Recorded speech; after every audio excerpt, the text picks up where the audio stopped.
ভাই তো ভাই মুস্তফা ভাই কেমন আছেন? এই তো ভাই ভালো আছি, আপনি ভালো আছেন? জি আলহামদুলিল্লাহ।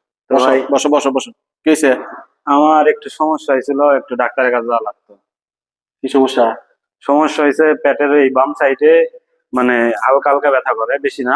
এই পাশে পিছন সাইডে তো হালকা ব্যথা করে। প্রায় 1 মাস 1.5 মাস হয়েছে। তারপরে আমি ডাক্তারের কাছে গেছিলাম, 15 দিন হলো। ডাক্তার সবকিছু চেক আপ করছে, বলছে ঠিক আছে। তারপরে কিছু ওষুধ দিছিল আর বলছিল যে বেশি করে পানি খাইতে, শাকসবজি খাইতে। তারপরে ওষুধ মোটামুটি ভালো আছিল। এখন 2-3 দিন হচ্ছে আবার হালকা হালকা ব্যথা করতেছে। ওকে, ব্যথাটা কি মানে স্থান পরিবর্তন করে? ব্যথা আপনার এখানে করে, এখানে করে, মানে হ্যাঁ একটু। ওকে, খাওয়ার অভ্যাসের মধ্যে কি বিড়ি সিগারেট কি খাও? যে সমস্যার কথা বললে, এখন আমার তোমার কাছে একটা প্রশ্ন। তুমি কি আহ এই পানি জাতীয় খাবারের মধ্যে কি কি খাবার খাও? পানির মধ্যে পানির মধ্যে পানি, সাধারণ সাদা পানি যেটা আছে সেটা খাই। চা? চা খাই। কি চা? কফি খাই, দুধ চা। কফি না, দুধ চা? জি।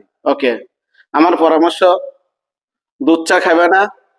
দুধ চা খাওয়া টোটালি অফ, কম করে হলেও 1 সপ্তাহ। তারপরে যে ওষুধদের আমি দিতেছি, আমার কাছে ওষুধ আছে, ওষুধ দিতেছি, এটা খেয়ে ট্রাই করে দেখো, তারপরে কি হয়। ঠিক আছে? ঠিক আছে। আর ডাক্তারের কাছে এই মুহূর্তে আর যাওয়ার দরকার নেই, যা গেছো গেছো, আমি ওষুধ দিতেছি। হ্যাঁ, ঠিক আছে ভাই। তো ভাই, হ্যাঁ ভাই। তাহলে আমার কাছে যেহেতু শেয়ার করছো, তাহলে ডাক্তারের কাছে যাওয়ার দরকার নেই, কারণ আমি বাংলাদেশ থেকে কিছু ওষুধ নিয়ে আসছি। এবং তোমার যেটা বললা, এটা আমি ধরতে পারছি এটা কি।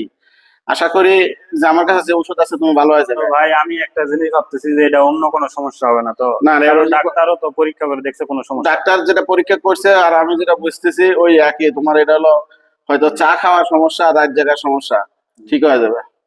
আমি ওষুধই দিয়েছি, বাংলাদেশ থেকে আমি ওষুধ নিয়ে এসেছি, খুবই ভালো ওষুধ। আসলে কিন্তু এটা ভালো ওষুধ। এটা ম্যাক্সিমা ম্যাক্সিমা 20, এটা হলো গ্যাসের ওষুধ। এটা খুবই ভালো ওষুধ। এটা তুমি খাওয়ার আগে সকালে একটা খাইবা, খাওয়ার আধা ঘন্টা আগে, রাত্রে খাওয়ার আধা ঘন্টা আগে একটা খাইবা, ইনশাল্লাহ ক্লিয়ার হয়ে যাবে। ওকে ভাই। তারপরে আবার কি হয় জানাও। আচ্ছা ঠিক আছে ভাই। তো ধন্যবাদ। ভালো থাকেন ভাই।